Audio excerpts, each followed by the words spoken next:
दोस्तों, आज हम पढ़ेंगे मूल विधि के एमसीक्यू। हमने जो टॉपिक आज एमसीक्यू में करा रहे हैं, इनकी थ्योरी वाली वीडियो बना चुके हैं और एक ही वीडियो में 5 टॉपिक कराए हैं हमने। और इसमें हम उन्हीं 5 टॉपिक के बेस्ट ऑफ 20 क्वेश्चन कराने वाले हैं। ठीक है, बैक टू बैक 20 क्वेश्चन। ठीक दोस्तों, जो ये क्वेश्चन लगा रहे हैं, वीडियो को देख रहे हैं, बस पढ़ते जाइए, मुस्कुराते जाइए और देखिएगा फिर पेपर में 28 से 30 क्वेश्चन बड़े आराम से कर पाओगे जीएस वाले पोर्शन में। ठीक है, बस पढ़ते रहिएगा आप।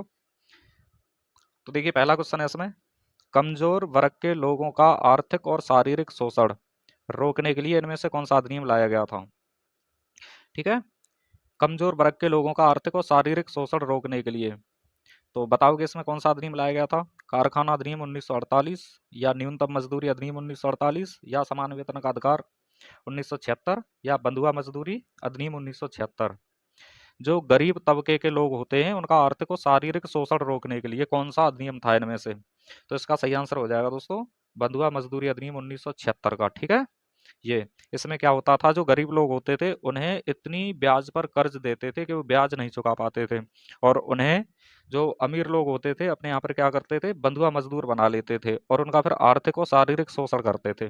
ठीक है, उस प्रथा को समाप्त करने के लिए ये बंधुआ मजदूरी अधिनियम 1976 में लाया गया था। ठीक है दोस्तों, अगर अन्य ऑप्शन की बात करें तो जो कारखाना अधिनियम है ये क्यों लाया गया था, तो जो मजदूर होते हैं कारखानों में उनके शारीरिक सुरक्षा और संरक्षण के लिए। ठीक है, यानी उनकी सुरक्षा और संरक्षण के लिए। और न्यूनतम मजदूरी अधिनियम किस लिए लाया गया था, तो जो काम करवाने के बाद में मजदूरी नहीं देते थे उसके लिए ये न्यूनतम मजदूरी अधिनियम लाया गया था। ठीक है, और समान वेतन का अधिकार ये समान कार्य में लैंगिक असमानता को समाप्त करने के लिए लाया गया था। यानी स्त्री और पुरुष सभी अगर एक समान कार्य कर रहे हैं तो उन्हें वेतन भी एक समान ही दिया जाएगा। ठीक है, तो इसका सही आंसर हो जाएगा ये बंधुआ मजदूरी अधिनियम 1976, यानी इनके शारीरिक और आर्थिक शोषण को रोकने के लिए वाला अधिनियम लाया गया था। ठीक है दोस्तों, अगले क्वेश्चन की तरफ बढ़ते हैं अब हम।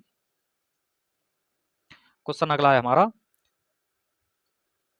कारखाना अधिनियम 1948 के तहत शिशु गृह की स्थापना कब होगी। ठीक है, जो कारखाने बने होते हैं तो उसी में अधिनियम 1948 के तहत जो छोटे छोटे बच्चे होते हैं उनके लिए एक कक्ष की आवश्यकता होती है। तो उनके लिए जो कक्ष होगा वो कब होगा, कब बनाया जाएगा। तो बताओगे 10 से ज़्यादा स्त्री कर्मचारी होने पर, यानी जैसे कोई कंपनी दे रखी है और उसमें 10 से ज़्यादा कर्मचारी हो महिला। ठीक है, या फिर 20 से ज़्यादा महिला कर्मचारी होने पर, या 30 से ज़्यादा महिला कर्मचारी होने पर, या फिर 50 से ज़्यादा महिला कर्मचारी होने पर। तो शिशु गृह कब बनाया जाता है, 1948 के तहत। तो इसका सही आंसर हो जाएगा 30 से ज़्यादा महिला कर्मचारी होने पर। ठीक है, 30 से ज़्यादा महिला कर्मचारी होने पर। अगर बात की जाए मातृत्व लाभ अधिनियम की, तो मातृत्व लाभ में क्या होता है, 50 में से 10 महिला कर्मचारी हों तब शिशु गृह की स्थापना होती है। ठीक है, मातृत्व लाभ के तहत 50 में से 10 होनी चाहिए महिला कर्मचारी, लेकिन यहाँ पर पूछा गया है 1948 का। ठीक है, तो इसका सही आंसर 30 से ज़्यादा, ध्यान रखोगे इसे। अगले क्वेश्चन की तरफ आते हैं अब हम। क्वेश्चन है, कारखाना अधिनियम 1948 के तहत निरीक्षक कौन होता है, यानी इंस्पेक्शन करने वाला कौन होता है। तो जिला कलेक्टर होता है, या कंपनी का भारसाधक अधिकारी होता है, या जिला न्यायाधीश होता है, या राज्य का मुख्यमंत्री होता है। तो कारखाना अधिनियम 1948 के तहत निरीक्षक, तो इसका सही आंसर हो जाएगा जिला कलेक्टर। ठीक है, इसके कार्य क्या होते हैं, तो मशीनों की पुर्जों की देखभाल, मतलब इंस्पेक्शन करना, यानी उनका निरीक्षण करना। ठीक है, और लोग जो वर्कर हैं उनके स्वास्थ्य वगैरह के हालचाल जानना, साफ सफाई वगैरह इनकी जांच करना, ये इसका कार्य होता है। अगले क्वेश्चन की तरफ आते हैं अब हम। क्वेश्चन है हमारा, कोई कर्मचारी एक सप्ताह में अधिकतम कितना काम करेगा एक सप्ताह में। तो बताओगे 8 घंटे करेगा, या 24 घंटे करेगा, या 48 घंटे, या फिर 52 घंटे। सप्ताह की बात हो रही है यहाँ पर। ठीक है, तो एक सप्ताह यानी 7 दिन में कितना काम करेगा वो, 48 घंटे। ठीक है, 7 दिन में 48 घंटे। अगर बात होती एक दिन में कितना काम करेगा तो फिर 8 घंटे हो जाता। ठीक है, लेकिन यहाँ पर फिलहाल इसका सही आंसर 48 घंटे हो जाएगा। अगर कोई इससे ज़्यादा काम कर रहा है तो फिर उसे क्या मिलेगा, न्यूनतम मजदूरी का दोगुना वेतन मिलेगा। ठीक है, अगला क्वेश्चन है अब हमारा, दोस्तों इसकी हम वीडियो थ्योरी वाली बना चुके हैं, ठीक है। एक ही वीडियो में 5 टॉपिक कराए हमने और बहुत ही कम समय में, ठीक। बहुत ही इंपॉर्टेंट टॉपिक करा रहा हूँ कम समय में, और फिर इनके एमसीक्यू भी करा रहा हूँ। देखिए क्वेश्चन है, कितने वर्ष तक के बच्चों को कंपनी में नियुक्त नहीं किया जा सकता है? तो ये संविधान में भी पूछा जाता है, कौन से अनुच्छेद के तहत नहीं किया जाता है, और एक केस भी पूछा जाता है इसका कि बच्चों से संबंधित केस कौन सा था। तो फिलहाल यहाँ पर बताओ कि कौन सा है, कितने वर्ष से कम बच्चों को नियुक्त नहीं किया जाता है, या बाल अपराध की श्रेणी, वो बाल मजदूर की श्रेणी में कौन से बच्चे आते हैं? तो जिनकी आयु 14 वर्ष से कम हो, ठीक है, वो आते हैं। अगर बात की जाए कौन से अनुच्छेद के तहत, तो अनुच्छेद 24 बाल श्रम, ठीक है, अनुच्छेद 24 के तहत, ठीक है दोस्तों। अब क्वेश्चन आता है हमारा अगला। क्वेश्चन है, प्रथम राष्ट्रीय श्रम आयोग का गठन कब हुआ था? प्रथम राष्ट्रीय श्रम आयोग, तो बताओगे 1955, 1967, 1969 या 1976? तो राष्ट्रीय श्रम आयोग पूछा जा रहा है, तो इसका सही आंसर हो जाएगा 1969, ठीक है। अगर विधि आयोग पूछा जाता, विधि आयोग, ठीक, विधि आयोग पूछा जाता तो पहला 1834 में बनाया गया था भारत का, ठीक है, पहला 1834 में, और स्वतंत्र भारत का अगर पूछा जाए तो 1955 में, ठीक है। अब बढ़ते हैं अगले क्वेश्चन की तरफ। क्वेश्चन है हमारा, कौन सा अधिनियम किसी काम में लैंगिक असमानता को समाप्त करता है? दोस्तों उद्देश्य बहुत पूछे जाते हैं पेपरों में, ठीक है, तो ये उद्देश्य भी है इसमें। ये जो 20 क्वेश्चन रखे मैंने बहुत ही इंपॉर्टेंट हैं, और प्रत्येक ऑप्शन को भी हम करा रहे हैं साथ में, ठीक है। क्वेश्चन एक हो रहा है लेकिन उसके ऑप्शन है तो 4 क्वेश्चन बन जा रहे हैं हमारे। तो लैंगिक असमानता को समाप्त करने के लिए कौन सा अधिनियम लाया गया था? तो कौन सा था? कारखाना अधिनियम 1948, या समान वेतन का अधिकार 1976, या फिर बंधुआ मजदूरी 1976, या फिर न्यूनतम मजदूरी 1948? तो लैंगिक असमानता को समाप्त करने के लिए समान वेतन का अधिकार 1976 लाया गया था, ठीक है। ये वाला इसका सही आंसर हो जाएगा, ठीक। अन्य ऑप्शन की बात करें तो क्या हो जाएगा? कारखाना अधिनियम 1948, ये जो मजदूर होते हैं उनकी सुरक्षा एवं संरक्षण के लिए लाया गया था, ठीक है। समान वेतन का अधिकार ये लैंगिक असमानता को समाप्त करने के लिए लाया गया था, यानी समान वेतन के लिए समान कार्य के लिए समान वेतन। और बंधुआ मजदूरी जो गरीब तबके के लोग होते थे उनका शोषण रोकने के लिए। और न्यूनतम मजदूरी तो काम के बदले न्यूनतम मजदूरी दिलाने के लिए लाया गया था, ठीक है। अब बढ़ते हैं अगले क्वेश्चन की तरफ। क्वेश्चन है हमारा, धीरेन्द्र चमोली बनाम उत्तर प्रदेश राज्य का मामला किससे संबंधित है? यानी कौन से अधिनियम से संबंधित है ये वाला मामला? तो कारखाना अधिनियम 1948 से, या बंधुआ मजदूरी अधिनियम 1976 से, या समान वेतन के अधिकार से, या फिर मातृत्व लाभ योजना के तहत अधिकार से?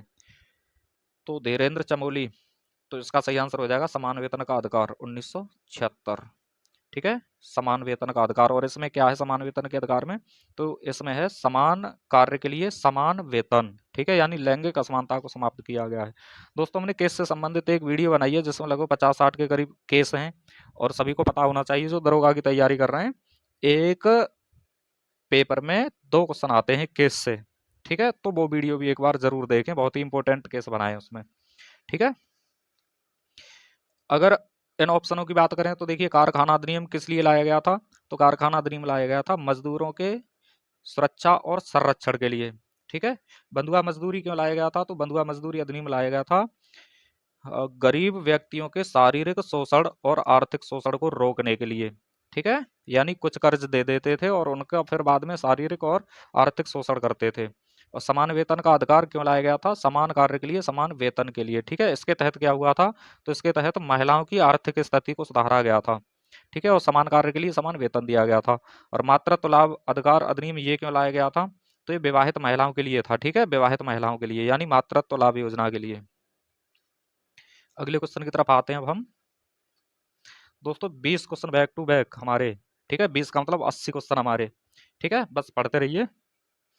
क्वेश्चन है हमारा, बंधुआ मजदूरी को समाप्त करने का अधिकार किसके पास होता है? यानी अगर कहीं पर बंधुआ मजदूरी हो रही है, अगर पता पड़ता है कि फलां जिले में फलां घर में बंधुआ मजदूर हैं, तो उसे समाप्त कौन कर सकता है, यानी उनको छुड़ा कौन सकता है? और उस पर कार्रवाई कौन कर सकता है? तो बताओगे जिला अधिकारी या पुलिस अधीक्षक या जिला न्यायाधीश या फिर उच्च न्यायालय। तो इसका सही आंसर क्या हो जाएगा? जिला अधिकारी। ठीक है, क्योंकि जिले का मालिक जिला अधिकारी होता है और इसके पास में पुलिस पावर भी होती है, सभी को पता होना चाहिए। ठीक है, देखिए बंधुआ मजदूरी को समाप्त करने का, बंधुआ मजदूरी का मतलब क्या होता है? जैसे अमीर लोग होते थे गरीब लोगों को धन दे देते थे, ठीक है, धन दे दिया और ब्याज इतनी बढ़ा दी कि वो मूल तो छोड़ो ब्याज को ही वापस नहीं कर पाते थे, इसी में उनकी पूरी जिंदगी निकल जाती थी। ठीक है, तो ब्याज के चक्कर में इन्हें मजदूरी करनी पड़ती थी उनके यहाँ पर। ठीक है, ना तो ब्याज चुका पाते थे और ना ही ये मुक्त हो पाते थे वहां से, इनका शोषण होता रहता था हर तरीके से। तो इस शोषण को रोकने के लिए अधिनियम लाया गया था और इन्हें छुड़ाने के लिए कौन जिम्मेदार है? तो प्रत्येक जिले का जिलाधिकारी। ठीक है, अगला क्वेश्चन है न्यूनतम मजदूरी अधिनियम 1948 क्यों बनाया गया था? यानी क्या उद्देश्य था इसका, न्यूनतम मजदूरी अधिनियम का? तो कर्मचारियों के स्वास्थ्य, सुरक्षा या कल्याण के लिए था ये, या फिर समान काम में लैंगिक भेदभाव को रोकने के लिए लाया गया था, या कमजोर वर्ग के लोगों के आर्थिक और शारीरिक शोषण को रोकने के लिए लाया गया था, या फिर काम के बदले न्यूनतम मजदूरी देने के लिए लाया गया था। तो न्यूनतम मजदूरी अधिनियम 1948 का सही आंसर हो जाएगा ये। ठीक है, काम के बदले न्यूनतम मजदूरी देने के लिए। ठीक, मतलब ये हो गया इसका, जैसे अभी चल रहे हैं मान लो 600 रुपए एक दिन के मजदूरी के, और मैं बुला के लेके आया किसी को, ठीक है, वहां तो बोल दिया मैंने हाँ ठीक है भाई तुझे 600 रुपये दे दूंगा मैं, लेकिन मैंने काम करवा दिया, शाम को मैंने उसे 400 रुपये दिए। ठीक, तो इस चीज को समाप्त करने के लिए, यानी जितनी न्यूनतम मजदूरी है उतना तो देना ही पड़ेगा, और ज्यादा दे रहे हो तो फिर वो श्रद्धा है आपकी। ठीक है, अब देखिए कर्मचारियों के स्वास्थ्य और सुरक्षा के लिए कौन सा लाया गया था? तो कारखाना अधिनियम वाला। ठीक है, समान काम में लैंगिक भेदभाव को रोकने के लिए समान वेतन का अधिकार लाया गया था। ठीक, और कमजोर वर्ग के लोगों के आर्थिक और शारीरिक शोषण को रोकने के लिए बंधुआ मजदूरी अधिनियम लाया गया था। ठीक है, तो ये भी साथ साथ में ध्यान रखोगे। अगले क्वेश्चन की तरफ बढ़ते हैं माय डियर फ्रेंड्स, बस आप पढ़ते रहिए, मुस्कुराते रहिए, और उम्मीद करता हूँ जल्दी से दरोगा बन के आइए। देखिए क्वेश्चन है, यदि कोई नियोक्ता किसी मजदूर को मजदूरी देने में विलंब करता है तो उसे किसके तहत सजा होगी? ठीक है, यानी जैसे मान लीजिए कि मैं किसी मजदूर को बुला करके लाया कि भाई मेरा काम कर दे एक दिन, और मैंने उससे काम करवा लिया, उसने बोला मुझे 500 रुपये दिहाड़ी चाहिए, मैंने कहा ठीक है भाई 500 रुपये ले लेना। ठीक, तो मैं उसे बुला के ले आया, लेकिन मैंने उससे कहा कि मैं तुझे 500 नहीं, मैं तुझे 600 रुपये दूंगा, लेकिन आज नहीं है मेरे पास में, मैं तुझे कल दूंगा। कल आया वो, कल फिर बोल दिया कि भाई परसों दूंगा, तो ऐसे में उसे विलम्ब करता रहा देने में। ठीक है, तो रुपए तो 500 ही देने, अगर मैं उसी दिन उसे 400 रुपये देता तो न्यूनतम मजदूरी में आ जाता वो। ठीक है, लेकिन यहाँ पर है विलंब, यानी देर कर रहा हूं मैं उसे देने में, देने तो 500 ही है मुझे लेकिन देरी से दे रहा हूँ। तो कौन से अधिनियम के तहत सजा हो जाएगी मुझको? मजदूरी भुगतान अधिनियम 1936 के तहत। ठीक है, इसके तहत। ठीक, अगर उसी दिन कम रुपए देता मैं तो फिर ये न्यूनतम मजदूरी वाला लागू हो जाता। ठीक है, अगर मान लो उसका स्वास्थ्य खराब हो जाता और मैं उसे उपचार नहीं करवाता तो फिर कारखाना अधिनियम में आ जाता ये। ठीक है, और मातृत्व लाभ अधिनियम में अगर कोई महिला कर्मचारी होती तो फिर इसमें आ जाता। ठीक है दोस्तों, फिलहाल इसका सही आंसर हो जाएगा मजदूरी भुगतान अधिनियम 1936। अगला क्वेश्चन है हमारा, मजदूरी न मिलने पर श्रमिक कहाँ पर अपनी शिकायत दर्ज कर सकता है? ठीक है, यानी कहाँ पर अर्जी दायर कर सकता है वो? तो उपभोक्ता न्यायालय, उच्च न्यायालय, जिला न्यायालय या फिर लोक अदालत। तो इसका सही आंसर हो जाएगा उपभोक्ता न्यायालय। ठीक है, इसमें उपभोक्ता न्यायालय है, श्रमिक न्यायालय है, सिविल न्यायालय है, यहाँ पर ये अर्जी दायर कर सकता है। ठीक है, अगला क्वेश्चन है हमारा, अब क्वेश्चन है मातृत्व लाभ के तहत गर्भवती महिला को कितने दिन का अवकाश मिलता है? तो 6 सप्ताह, 12 सप्ताह, 24 सप्ताह या फिर 26 सप्ताह। तो दोस्तों इसका सही आंसर हो जाएगा 26 सप्ताह। ठीक है, लेकिन पहले ये 12 सप्ताह था, लेकिन अब ये 26 सप्ताह हो गया है। कब से? 2017 से। ध्यान रखोगे इसको। ठीक है, अगर दिनों की बात पूछी जाए तो 180 दिन। ठीक, अगर महीनों की बात पूछी जाए तो 6 महीने, लेकिन सप्ताह में ही पूछा जाता है इसका आंसर, तो ध्यान रखोगे 26 सप्ताह इसका आंसर हो जाता है। ठीक है, अगला क्वेश्चन है, क्वेश्चन है हमारा, मातृत्व लाभ लेने के लिए किसी महिला ने 12 माह में से कम कितने दिन कार्य किया होना चाहिए? तो बताओगे, यानी 365 दिन में से कितने दिन काम करना होना चाहिए उसे? तो 120 दिन या 80 दिन या 180 दिन या फिर 100 दिन? तो बताओगे जल्दी जल्दी। इसका सही आंसर हो जाएगा 80 दिन। ठीक है, यानी 80 दिन काम करना चाहिए उसे, कितने में से? 365 दिन में से। ठीक है, तब वो मातृत्व लाभ योजना का लाभ उठा सकेगी। ठीक, कहीं ऐसा नहीं है कि एक साल में यानी 365 दिन में एक दिन कार्य किया है और फिर अगले ही दिन कह दे कि भाई मुझे छुट्टी चाहिए। समझ रहे हो ना? एक दिन कार्य किया और फिर अगले ही दिन अर्जी लगा दे, एप्लीकेशन दे दे कि मुझे छुट्टी चाहिए। ठीक, एक दिन कार्य कर लिया और फिर छुट्टियों के पूरे पैसे ले लिए, तो ऐसा नहीं चलता यहाँ पर। ठीक, कम से कम 80 दिन काम करना होना चाहिए उसे। ठीक, अगला क्वेश्चन है हमारा। अब क्वेश्चन है, माता को शिशु गृह में 4 बार जाने की अनुमति होगी जब तक के बच्चा माह का नहीं हो जाता। यानी कितने माह तक के बच्चे के लिए 4 बार जाने की अनुमति होती है माता को? तो इसका सही आंसर हो जाता है हमारा दोस्तों 15 माह। ठीक है, 15 माह तक का अगर कोई बच्चा है तो उसे दूध पिलाने के लिए माता जो है शिशु गृह में 4 बार जा सकती है। ठीक, और शिशु गृह की स्थापना कितने लोगों पर होती है? तो ये भी ध्यान रखोगे, मातृत्व लाभ के तहत 10 महिला कर्मचारी होनी चाहिए आउट ऑफ 50 में से। ठीक है, तब एक शिशु गृह की स्थापना होती है, ये भी ध्यान रखोगे। और कारखाना अधिनियम के तहत अगर पूछा जाए तो 30 महिला कर्मचारी होनी चाहिए कम से कम। ठीक, ये भी ध्यान रखोगे। क्वेश्चन अगला है हमारा। अब देखिए, बंधुआ मजदूरी से संबंधित अपराध का स्वरूप कैसा होता है? देखिए, जब पेपर लगाओगे ना, सेट लगाओगे, 2021 वाले पेपर में स्वरूप भी पूछा गया है अपराधों का कि इनका स्वरूप कैसा होता है। बताओगे, संज्ञेय, अजमानती, या फिर संज्ञेय जमानती, या फिर असंज्ञेय जमानती, या फिर असंज्ञेय अजमानती? तो इसका सही आंसर क्या हो जाएगा? संज्ञेय होंगे लेकिन जमानती होंगे। ठीक है, ये वाला आंसर इसका सही हो जाएगा। अगला क्वेश्चन है हमारा। अब क्वेश्चन है, अगर कोई महिला बच्चा को गोद लेती है तब उसे कितने दिन का अवकाश मिलेगा? ठीक, एक तो माता स्वयं हो गई बच्चे को जन्म देने वाली, तो उसके लिए तो 26 सप्ताह का अवकाश मिलता है। ठीक है, लेकिन अगर कोई महिला बच्चा को गोद ले रही है तब कितना अवकाश मिलेगा उसे? तो बताओगे 26 सप्ताह, 6 सप्ताह, 12 सप्ताह, या फिर उसे अवकाश मिलता ही नहीं है गोद लेने वाली माता को? तो इसका सही आंसर क्या हो जाएगा? 12 सप्ताह। ठीक है, लेकिन कंडीशन भी होती है उसकी कि जो बच्चा है वो 3 माह से छोटा होना चाहिए। ठीक है, 3 माह से कम का होना चाहिए, तब उसे 12 सप्ताह की छुट्टी मिलती है। ठीक है, तो सही आंसर इसका 12 सप्ताह हो जाएगा गोद लेने वाली महिला के लिए। अगला क्वेश्चन है। अब मातृत्व लाभ का भुगतान नियोक्ता द्वारा कितने समय में किया जाएगा?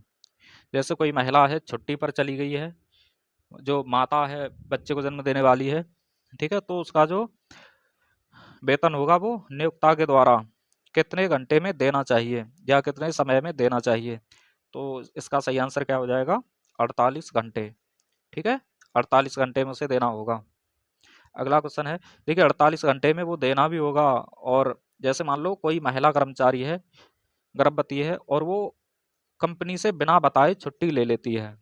ठीक, लेकिन बच्चा जन्म होने के बाद में वो एप्लीकेशन देती है, तो जो कंपनी का मालिक होगा या बाहर साधक अधिकारी होगा, वो ये नहीं कह सकता है कि हम तुम्हें सैलरी नहीं देंगे क्योंकि तुमने हमें सूचित नहीं किया था और बिना बताए छुट्टी ले ली थी। ना तो उसका वेतन रोक सकता है, ना ही उसे नौकरी से निकाल सकता है दोस्तों। ठीक है, और वेतन भी उसे 48 घंटे के भीतर भीतर देना होगा, ये ध्यान रखोगे। ठीक है, अगला क्वेश्चन है हमारा।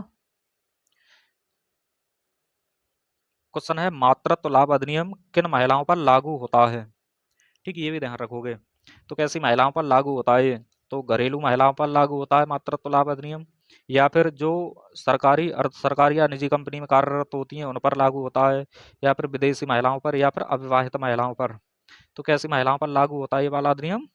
तो ये इसका सही आंसर हो जाएगा सरकारी, अर्ध सरकारी और निजी, यानी जो प्राइवेट कंपनियां होती हैं उनमें कार्य करने वाली महिलाओं पर लागू होता है ये। ठीक है, अगला क्वेश्चन है हमारा।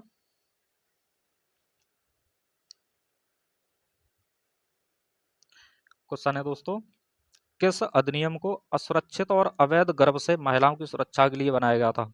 ये देखिए, अगले अधिनियम में से आ गया है, लेकिन कोई बात नहीं है, इससे संबंधित भी हम बनाएंगे। ठीक है, किस अधिनियम को असुरक्षित और अवैध गर्भ से महिलाओं की सुरक्षा के लिए बनाया गया है? तो मातृत्व लाभ अधिनियम 1961, या फिर प्रसव पूर्व लिंग भ्रूण निदान तकनीक अधिनियम 1994, या फिर गर्भ का चिकित्सा समापन अधिनियम 1971, या फिर कार्यस्थल पर महिलाओं की सुरक्षा अधिनियम 2013।